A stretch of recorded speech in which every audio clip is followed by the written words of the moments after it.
நேத்து தளபதி விஜய் அவர்கள் C Joseph Vijay எனும் நான் அப்படின்னு சொல்லி அந்த ஓட் செரமனியில அபிஷியலா தமிழ்நாடோட சிஎம்ஆ ஆயிட்டார்.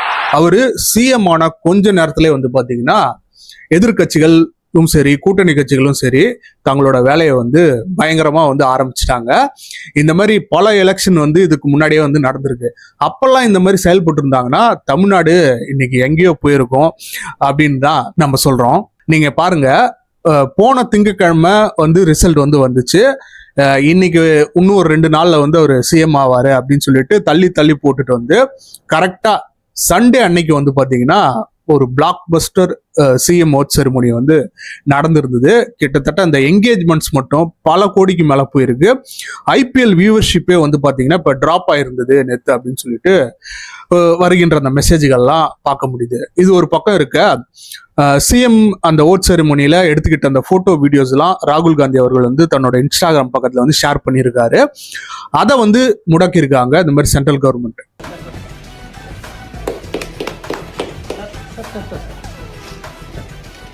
அது எந்த வகையில நியாயம் அப்படின்னு சொல்லிட்டு கேட்டிருக்காரு. ஸோ இது வந்து இந்த தமிழ்நாடு எலெக்ஷன் தான், தமிழ்நாடுக்கு தான் விஜய் வந்து சிஎம் ஆயிருக்காரு அப்படின்றது மட்டும் கிடையாது. இப்ப இந்தியா ஃபுல்லாமே தளபதி விஜய் அவர்களோட அந்த தாக்கம் வந்து பயங்கரமா ஏற்பட்டிருக்கு. அந்த அளவுக்கு எல்லாருமே நடுக்கத்துல போயிருக்காங்க. இப்போ நம்ம பார்க்கின்ற இந்த சமயத்துல வந்து பாத்தீங்கன்னா தமிழ்நாடோட 17th அசம்பிளி வந்து இப்ப கருப்பையா தலைமையின் கீழே வந்து அசம்பிள் ஆயிருக்கு. எனக்கு தெரிஞ்சு நேற்று எடுத்த அந்த சிஎம் ஓத்தை விட இன்னைக்கு எடுக்க போற அந்த இதுதான் ரொம்ப முக்கியமானதா நான் பாக்குறேன். ஏன்னா இவரெல்லாம் ஒரு ஆளே கிடையாது. இவரு பேரை கூட நாங்க சொல்ல மாட்டோம், தற்குறி கூட்ட தலைவன் அப்படின்னு சொல்லி பயங்கரமா கலாச்சு அவரை வந்து இது பண்ணி அரசியலை விட்டு அவரை ஒதுக்கணும், அவர் பேரே நாங்க சொல்ல மாட்டோம், ஒரு சாதாரண நடிகர் தானே அப்படின்னு சொல்லி இருந்தவன் எல்லாம் இன்னைக்கு திரு மாண்புமிகு முதலமைச்சர் ஜோசப் விஜய் அவர்கள் அப்படின்னு சொல்லியே ஆகணும். ஏன்னா அதுதான் ரூல். இளைஞரின் எழுச்சி நாயகனாய் இன்று நாடு முழுவதும் உச்சரிக்கும் 3 எழுத்து மந்திரமாய் தமிழ்நாட்டு மக்களுக்கு உழைக்கும் இயந்திரமாய் தன்னை மாற்றிக்கொண்ட தளபதி மாண்புமிகு முதலமைச்சர் அவர்களை வணங்கி வாழ்த்துகிறேன்.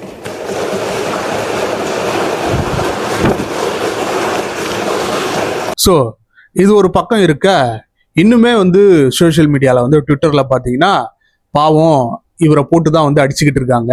கணக்கம்பட்டியிலே பலமுறை பானை உடைத்து சாதனை படைத்த சித்தப்பா புலிப்பாண்டி அவர்கள் சிலம்பாட்ட வீரரும் கூட அந்த புலி இப்பொழுது பானை உடைப்பதை கண்கோலா கட்டி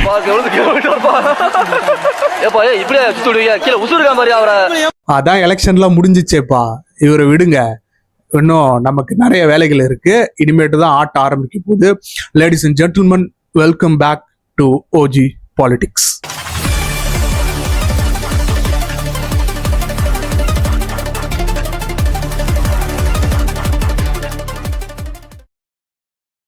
நேத்து வந்து பாத்தீங்கன்னா எல்லாருமே விஜய் கூட சேர்ந்து ஒரு 9 அமைச்சர்கள் வந்து பதவி ஏற்றுக்கிட்டாங்க. அப்ப நீங்க ஒரு விஷயத்த கவனிச்சிங்களா? யாருமே இந்த மாதிரி போட்டோ வச்சுட்டு கும்பிடுறது, காலில் விழுந்து கும்பிடுறது, அந்த சால்வை போட்டு அந்த மாதிரியான அந்த விஷயங்கள்லாம் முன்னாடி எல்லாம் எப்படி நடந்துச்சோ அந்த மாதிரியான விஷயங்கள்லாம் எதுவுமே நடக்கல. இதுவே வந்து பாத்தீங்கன்னா ஒரு மாற்றமா தான் பார்க்கப்படுது. இந்த தமிழ்த்தாய் வாழ்த்து நிராகரிக்கப்பட்டது அப்படின்னு சொல்லிட்டு எல்லாரும் கத்திக்கிட்டு இருக்காங்க. அவங்களுக்கெல்லாம் வந்து சோசியல் மீடியால ஏற்கனவே எல்லாரும் நம்ம நண்பர்கள் வந்து பதில் சொல்லிட்டாங்க. இதே மாதிரி எம்.கே. ஸ்டாலின் அவர்கள் 2021 சிஎம்ஆ பதவி ஏற்கிறாரு. அப்போ பாத்தீங்கன்னா இந்த வந்தே மாதிரம் இஷ்யூலாம் கிடையாது. இருந்த போதிலும் கூட தமிழ்த்தாய் வாழ்த்து 2வதா தான் பாடப்படுது. ஃபர்ஸ்ட் தேசிய கீதம் பாடுறாங்க, அதுக்கப்புறமேட்டா தமிழ்த்தாய் வந்து பாடுறாங்க. இப்போ வந்து பாத்தீங்கன்னா இதற்கு கண்டன குரல்கள் வந்து பயங்கரமா வந்து போயிட்டு, ஏற்கனவே வந்து சிபிஐஎம் அவங்க வந்து ஒரு அறிக்கையை வந்து விட்டுருந்தாங்க, ஏன் இந்த மாதிரி தமிழ்த்தாய் வாழ்த்தை 3வதா நீங்க பாடினீங்க அப்படின்னு சொல்லிட்டு. அந்த சமயத்துல இப்போ டிவிக்கு கூட கூட்டணியில இருக்க கட்சியான விசிகா, விடுதலை சிறுத்தை கட்சிகள், அவங்க சமயத்துல இருந்துமே வந்து பாத்தீங்கன்னா ஒரு அறிக்கை வந்து வந்திருக்கு. அவங்க வந்து எதை வந்து எதிர்க்கிறாங்கன்னா, இந்த மாதிரி 10 லட்சம் கோடி கடன் அப்படின்னு வெறுமனே நீங்க குறிப்பிட்டிருக்கீங்களே, அது வந்து தவறான புரிதலை வந்து மக்கள் மத்தியில ஏற்படுத்தும். இந்த கடன் வாங்குறதுன்றது அந்த அளவுக்கு கோல் கீழே தான் வந்து இருக்கு. ஸோ அதுல எந்த தப்பும் இல்லை அப்படின்ற மாதிரி அவங்க ஃபர்ஸ்ட் சொல்லியிருக்காங்க. அதே மாதிரி இந்த தமிழ்த்தாய் வாழ்த்து பாடல் வந்து 3வது இடத்திற்கு தள்ளப்பட்டிருக்குது. வந்தே மாதரம் அப்படின்ற அந்த பாடல் வந்து நாங்க வந்து ஏத்துக்கிறதுல, எங்க கொள்கைப்படி அந்த விஷயத்தை அந்த பாடலை வந்து நாங்க ஏத்துக்க மாட்டோம். இனிமேட்டு வருகின்ற அந்த சட்டமன்ற கூடுதல்கள்லயோ இந்த முக்கியமான நிகழ்ச்சியிலையோ வந்தே மாதரம் பாடல் வந்து ஒலிக்கப்படுமா இல்ல ஒலிக்கப்படாதா அப்படின்ற அந்த விளக்கத்தை வந்து நீங்க எங்களுக்கு தரணும் அப்படின்னு சொல்லிட்டு கேட்டிருக்காங்க. ஆக்சுவலி விஷயம் என்ன அப்படின்னு பாத்தீங்கன்னா, இப்போ கவர்னர் சார்பில் நடக்கக்கூடிய அந்த ஃபங்க்ஷன்லாம் கண்டிப்பா அந்த வந்தே மாதரம் ஏற்றப்படணும், இப்போ ஒழிக்கப்படணும் அப்படின்னு சொல்லிட்டு சென்ட்ரல் கவர்மெண்ட்ல இருந்தே வந்து ஒரு ரூலை வந்து கொண்டு வந்திருக்காங்க. நேத்து சென்ட்ரல் கவர்மெண்ட் சார்பில் இருந்து நடத்தின அந்த ஓட் செரிமனியில கவர்னர் என்ன சொல்றதோ அதுதான் வந்து பாத்தீங்கன்னா அங்க ஒரு முக்கியமான ஒரு விஷயமா அந்த ரூல் வந்து இருக்கும். ஏன்னா அபிஷியலா சிஎம்மா வந்து விஜய் அவர்கள் வந்து அப்ப பொறுப்பேற்கல. அவரு இதனாலதான் வந்து பாத்தீங்கன்னா 2021 எம்.கே. ஸ்டாலின் அவர்கள் ஓட் செரிமனி எடுக்கக்குள்ளாரையுமே இந்த வந்தே மாதரம் பாடலை வந்து பாடியிருப்பாங்க. ஸோ இப்படி இருக்கக்குள்ளார இந்த ஒரு விஷயத்தை வச்சுட்டு தளபதி விஜய் அவர்களை வந்து கேள்வி மேல கேள்வி எல்லாருமே கேட்டுக்கிட்டு இருக்காங்க. இது எங்க கொண்டு போய் முடிய போகுதுன்னு தெரியல. இந்த மாதிரி என்னதான் இவங்க இந்த மாதிரி பிரச்சனை பண்ணாலுமே அதெல்லாம் ஒரு பக்கம் ஓரம் தள்ளி விட்டுட்டு அடுத்த வேலைகள்ல வந்து டிவிக்கினர் வந்து இறங்கிட்டாங்க. குறிப்பா இந்த போதை கலாச்சாரம் அப்படின்னு ஒழிய வேணுன்றதுல ரொம்ப தீவிரமா விஜய் வந்து இருக்காரு அப்படின்றத நேத்தே நம்மளால புரிஞ்சுக்க முடியுது. பல நியூஸ்கள் வந்து பாத்தீங்கன்னா நேத்தே இந்த மாதிரி போதைப் பொருட்களை வந்து தமிழ்நாட்டு ஃபுல்லாமே பல்வேறு இடங்கள்ல வந்து பிடிபட்டிருக்கு. நிறைய பேருமே வந்து இப்போ அரெஸ்ட் பண்ணியிருக்காங்க. இன்னொரு பக்கம் இந்த பெண்களுக்கு எதிராக நடக்கக்கூடிய அந்த குற்றங்களுக்குமே இது மாதிரி அமைக்கப்படும், வேலு நாச்சியார் சிறப்பு காவல்படை அமைக்கப்படும் அப்படின்னு சொல்லியிருந்தாரு. அந்த வேலைகளிலுமே இப்போ வந்து தீவிரமா வந்து இறங்கிட்டாங்க. இப்படி இந்த தமிழ் தாய் இஷ்யூ வந்து போயிட்டே இருக்கே அப்படின்னு தெரிஞ்சுக்கிட்ட அந்த ஆதவ் அர்ஜுனா அவர்கள் இப்ப அமைச்சரா இருக்காரு டிவிகேல அபிஷியலாவே. அவர் வந்து ஒரு பதிவு வந்து எக்ஸ் தளத்துல வந்து போட்டிருந்தாரு. இந்த மாதிரி தமிழ்நாட்டுல இதற்கு முன்னாடி என்ன நடைமுறை இருந்ததோ, அதாவது தமிழ் தாய் வாழ்த்து பாடின பிறகுதான் மற்ற பாடல்கள்லாம் இசைக்கப்படும், மற்ற விஷயங்கள்லாம் நடக்கும் அப்படின்ற அந்த சூழ்நிலை வந்து தொடரும். இப்ப புதுசாதான் நாங்க வந்து வந்திருக்கோம். எங்களுக்கு வந்து இந்த நடைமுறைகள் எல்லாமே இனிமேட்டு தான் நாங்க வந்து ஒழுங்குபடுத்துவோம். இனிமேட்டு தமிழ் தாய் வாழ்த்து பாடுறதுன்றது கட்டாயமாக்கப்படும். அதுதான் வந்து முதன்மையான ஒரு பாடலா இருக்கும் அப்படின்றத நாங்க சொல்லிக்கிறோம் அப்படின்னு சொல்லிட்டு இப்ப அபிஷியலாவே இவங்க பண்ண இந்த டிராமாக்கெல்லாம் வந்து முற்றுப்புள்ளி எதிர்த்திருக்காரு. சரி, இதெல்லாம் இருக்கட்டும். அந்த பக்கம் என்ன ஆச்சுன்னு பாத்தீங்கன்னா, திரு உதயநிதி ஸ்டாலின் அவர்களை வந்து எதிர்கட்சி தலைவரா வந்து ஒரு மனதா வந்து தேர்வு எடுத்திருக்காங்க. அது அபிஷியலாவுமே வந்து டிக்ளேர் பண்ணிட்டாங்க. நீங்க நினைச்சு பாருங்க, இந்த வாரிசு அரசியல் தான் வந்து டிஎம்கே தோக்கிறதுக்கு இன்னொரு முக்கியமான ஃபேக்டரா இருந்தது. ஒரு பக்கம் கருணாநிதி இருந்தாரு, அவர் மகனான எம்.கே. ஸ்டாலின் வந்து திருப்பி இருந்தாரு. இப்போ வந்து பாத்தீங்கன்னா உதயநிதி வந்து இருக்காரு. ஸோ இந்த குடும்ப அரசியலுக்கு எதிராக தான் வந்து நிறைய மக்கள் வந்து ஓட்டு போட்டிருக்காங்க. காலங்காலமா இவங்களே இருக்காங்களே. இதை குறிச்சுதான் வந்து பாத்தீங்கன்னா நேத்தே மேடையில வந்து சொல்லியிருப்பாரு, இவங்களை தாக்கி பேசியிருந்தாரு தளபதி விஜய். அவர் என்ன சொல்லியிருந்தாங்கன்னா, நான் ஒன்னும் மன்னர் பரமையில இருந்து வரல, நானுமே சாப்பாட்டுக்கெல்லாம் கஷ்டப்பட்டு இந்த மாதிரி இந்த நிலையை வந்து சாதாரண அசிஸ்டன்ட் டைரக்டரோட மகனா இருந்துதான் இந்த நிலைக்கு நான் வந்து வந்திருக்கேன். ஒரு சாதாரண அசிஸ்டன்ட் டைரக்டருக்கு பிறந்த ஒரு பிள்ளையா எனக்கும் வாழ்க்கையில வறுமைனா என்னன்னு எனக்கு நல்லாவே தெரியும், பசினா என்னன்னு எனக்கு நல்லாவே தெரியும். நான் ஒன்றும் பெரிய மன்னர் பரம்பரையிலிருந்துலாம் வந்துடல அப்படின்னு சொல்லியிருப்பாரு. அது வேற யாருக்கும் கிடையாது. இந்த மாதிரி இவங்க பண்ணுகின்ற இந்த செயல் தான் அவங்களுக்கு இந்த டிஎம்கேக்கு ஒரு டைரக்டான அட்டாக்கை வந்து நேற்று கொடுத்திருந்தாரு. இப்போ திரையில வந்து பாத்தீங்கன்னா ஒரு நண்பர்களா தான் இருந்தாங்க விஜய் அவர்களும் சரி உதயநிதி அவரும். இப்போ நேருக்கு எதிராக வந்து வராங்க. ஒரு பக்கம் உதயநிதி, இன்னொரு பக்கம் அந்த சைடு பாத்தீங்கன்னா முதலமைச்சராக இருக்கக்கூடிய விஜய். இவருமே சரி அவர் அட்ரஸ் பண்ணணும், அவருமே சரி இப்போ அட்ரஸ் பண்ணணும். இந்த கிளாஷ் வந்து பார்க்கறதுக்கே சுவாரஸ்யமா இருக்கும் அப்படின்றதுல எந்த ஒரு மாற்று கருத்துமே கிடையாது.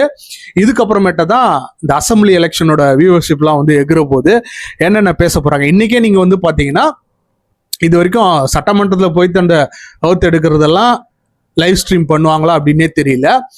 அதை யாரும் இன்ட்ரெஸ்டா பார்ப்பாங்களான்னு தெரியல. ஆனா இன்னைக்கு வந்து லட்சக்கணக்கான பேர் மண்டேவா இருந்த போதிலும் வந்து பார்த்துக்கிட்டு இருக்காங்க. அன்புமணி ராமதாஸ் போன்ற ஆட்கள்லாம் எதுக்கு ஃபேமஸ் ஆனவங்க அப்படின்றது நமக்கு தெரியும். ஸோ அதை நிரூபிக்கிற விதமா வந்து நேற்று ஒரு ட்வீட் வந்து போட்டிருக்காரு. இந்த மாதிரி நீங்க வந்து சொல்லியிருந்தீங்க இந்த ஜாதி வாரி கணக்கெடுப்பு நடத்துறதா சொல்லி அதற்கேற்ற மாதிரி இடஒதுக்கு கொடுக்கப்படும் அப்படின்னு நீங்க சொல்லியிருந்தீங்க உங்க அறிக்கையில, அதை உடனே வந்து நடைமுறைப்படுத்துங்க அப்படின்னு சொல்லிட்டு சொல்லியிருக்காரு. போன ஆட்சி நடந்தப்பெல்லாம் இந்த மாதிரி இவங்க செயல்பட்டு எதிர்கட்சியா இருக்கக்கூடியவங்க எல்லாம் செயல்பட்டு இருந்தாங்கன்னா பயங்கரமான ஒரு கவர்னன்ஸா இருந்திருக்கும் அப்படின்றத எந்த ஒரு சந்தேகமும் இல்லை. இப்போ 2 நாள் கூட ஆகல இன்னும் டிவிக்கு ஆட்சி வந்து, அதுக்குள்ள எல்லாத்தையும் வந்து இந்த மாதிரி வந்து நீங்க ஏன் பண்ணல, உடனே பண்ணுங்க, அதை உடனே பண்ணுங்க அப்படின்னு சொல்லிட்டு எல்லாரும் கோரிக்கை வச்சுட்டாங்க. இந்த மாற்றம் உண்மையாலுமே வந்து பாத்தீங்கன்னா ரொம்ப வரவேற்கத்தக்க ஒரு விஷயம்தான். ஏன்னா போனாச்சுல இந்த மாதிரி ஒரு விஷயங்கள்லாம் இருக்கு அப்படின்னாலே இளைஞர்கள்லாம் கண்டுப்பாங்களா அப்படின்னு தெரியாது. அவங்க வேலையை வந்து பார்த்துட்டு போயிட்டு இருப்பாங்க. ஆனா இப்போ வந்து அரசியல்வாதிகள் என்னென்ன மூவ் எடுக்கிறாங்க அப்படின்றத நூக் அண்ட் கார்னரா வாட்ச் பண்ணிக்கிட்டு இருக்காங்க. ஸோ அந்த மாதிரி தான் இந்த 200 யூனிட் மின்சாரம் இலவசம் அப்படின்னு டிவிகே சார்பில் வந்து நேற்று வந்து சொல்லியிருந்தாங்க. அதுல பயங்கரமான குழப்பங்கள் வந்து ஏற்பட்டு இருந்தது. இந்த மாதிரி எலெக்ஷனுக்கு முன்னாடி எல்லாருக்கும் 200 யூனிட் மின்சாரம் வந்து இலவசமா தரேன்னு சொன்னாரு. ஆனா இப்ப என்ன 500 யூனிட் யூஸ் பண்றவங்களுக்கு மட்டும்தான் ஃப்ரீயா தரேன்னு சொல்றாரு அப்படின்னு வந்து சொல்லியிருக்காங்க. அத டேட்டா வந்து வேற மாதிரி சொல்லுது. அதாவது 2,50,00,000 குடும்பங்கள் வந்து இங்க வந்து இருக்கு, அவங்க வீடுகள் வந்து இங்க இருக்கிறதா ஒரு டேட்டா சொல்லுது.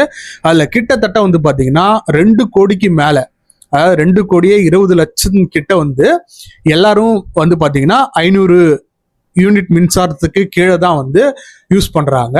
சரி, அப்படியே அவங்க யூஸ் பண்ணலாம், 500 யூனிட்டுக்கு மேல இருக்கக்கூடிய அந்த 10-15% பீப்புள் யூஸ் பண்ணாலுமே அந்த 100 யூனிட்டுக்கான அந்த மின்சாரம் இலவசம் அப்படின்னு சொல்லிட்டு நேத்தே வந்து அறிக்கை விட்டுட்டாங்க. அதாவது இங்க எதை வச்சு பிரச்சனை பண்ணலாம், அந்த 200 வந்து பாத்தீங்கன்னா பிரச்சனை தான் தமிழ்நாட்டுல. அந்த 200 வச்சு இவங்க பிரச்சனை பண்ணலான்னு பார்த்தாங்களோ அதை வச்சே வந்து நேத்தே வந்து அந்த டாபிக்கை வந்து முடிச்சிட்டாங்க.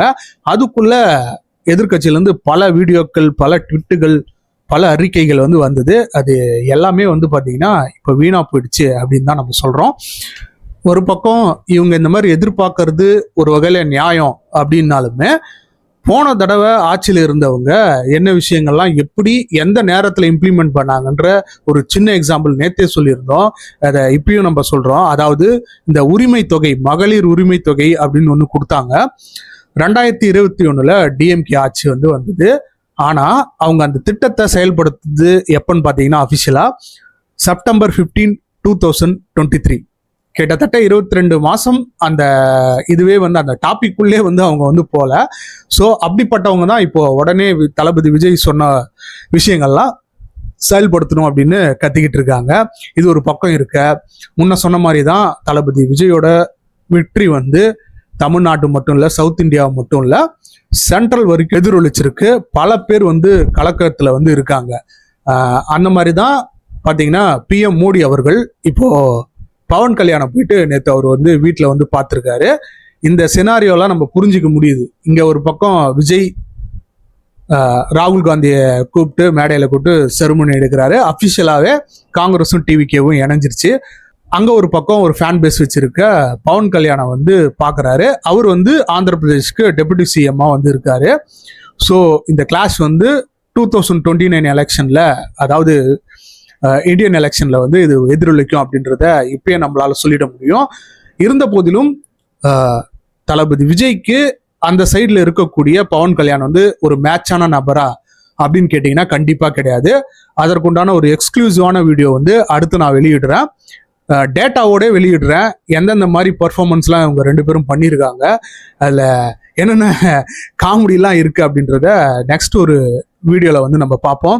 அவ்வளோதான் இப்போ இது வரைக்கும் நடந்திருக்க அந்த அரசியல் சினாரியோஸ். மீண்டும் ஒரு வீடியோவில் இன்னைக்கே வந்து நான் அப்லோட் பண்ண முயற்சி பண்ணுறேன். மீண்டும் ஒரு வீடியோவில் வந்து உங்களை சந்திக்கிற வரைக்கும் நன்றி, வணக்கங்கள். ஒன்ஸ் அகெயின் தேங்க்ஸ் ஃபார் வாட்சிங்.